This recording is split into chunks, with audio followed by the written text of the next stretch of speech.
So what do you do if you don't have any embossing tools? Well, you can rip paper and you can start to just kind of sand them down and just play with them.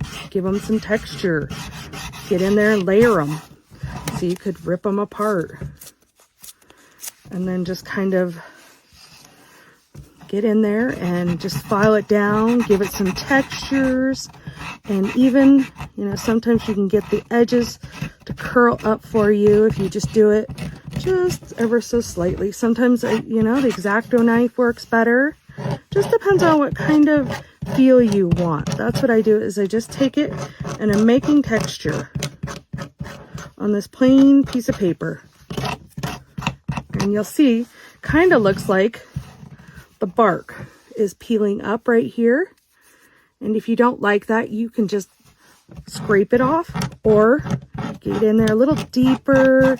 You know, make it look rustic, right? You don't want it to be perfect. And then, I'm just going to take and do this. And see, it comes to life again. And there you go. And you can add the same kind of things, textures in here.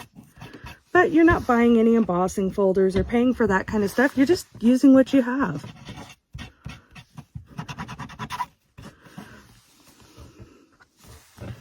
And that's what you get.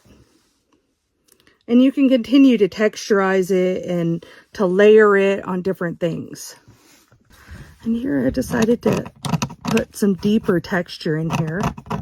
So I just got in there, made it really deep like that. And then I'm just going to take my little ink here and I'm just going to roll it in there and let it come to life. Can you see that? How much different it looks now? It looks real. You've got these little tiny bits of bark. And this is what it looks like compared to an embossing folder. That one. Or even this one. So it looks really cool. When you layer it, you can make some cool things with that. I do just one more, just this long strip, and I'm just gonna take my edges and I'm just going in there, and I'm just, because I want this to fit a longer piece of paper. And you know what? I'm no artist, so I just go in here, start to work it, and you may want some designs or whatever, and that's great. Do whatever you want to, but I'm going to start just going on here, and then I think I want to just kind of make it just a little uneven here and there. Just giving some different ideas and ways to utilize different techniques. I'm not necessarily the in-the-box kind of girl, so just kind of mess around with what I have at crops. Sometimes I don't have what I need, and so I'm thinking, just blow that off, and then I'm just going to go through and see what it looks like. Let's bring it to life.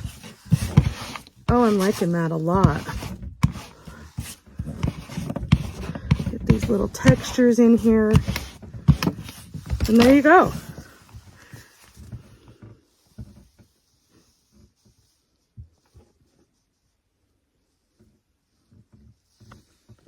How you hold your X-Acto knife is going to give you different dimensions. So you can either, you know, get in there and you can draw these lines, or if you slide it to the side a little, you can make these little textures that kind of look and mimic wood grain.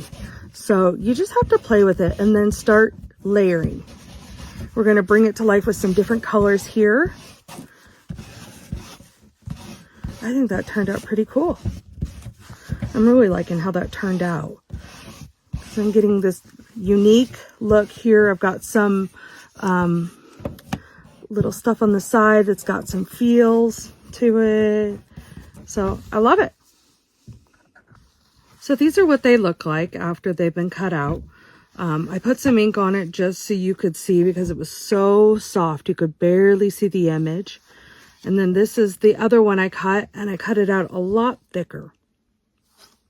And this is the other one.